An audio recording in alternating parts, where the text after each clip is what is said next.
Okay, we're going to look now at rasterizing text, which is making text a little bit more editable. Now, there's a caution before you do this. Right now, this is a text layer, as evident by the T over here in the layers palette, so I can change the font, I can, adjust the size, do different things. That's all good and well, but what I can't do is any of my regular Photoshop stuff. Like if I was to bring the eraser over here, you'll see that it's telling me that I can't erase. So what I have to do if I want to be able to edit that layer as if it was a graphic is I have to do what's called rasterize the text.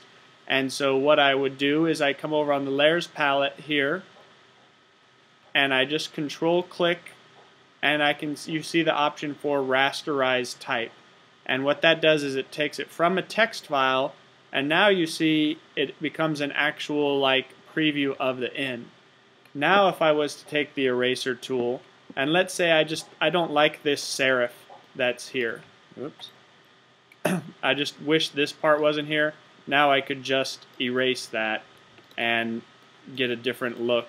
And this is actually how a lot of those fonts that you see, those fancy fonts, are built.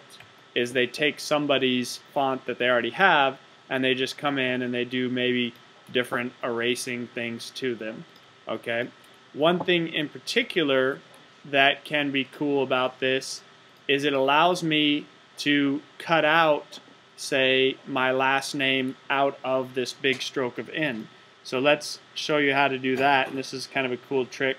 I take the text tool and I'll just go ahead and make a new text layer and I'll write Johnson.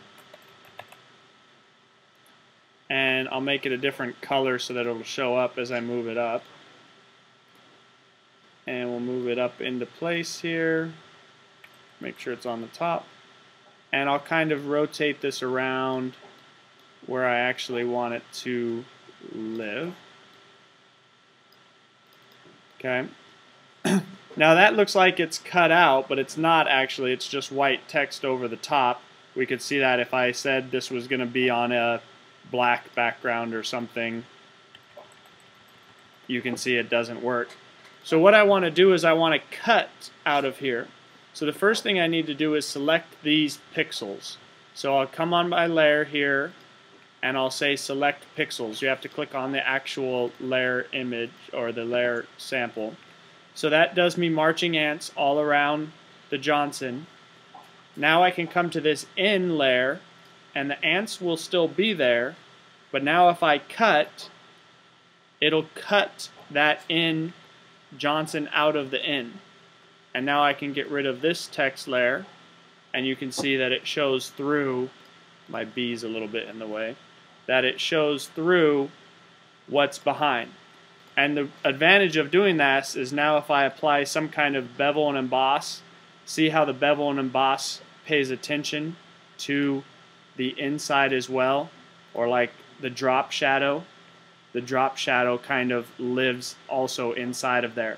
So rasterizing text is good if you want to make adjustments to it, or if you want to do things like cut stuff out of it. So that's something else for you to play with.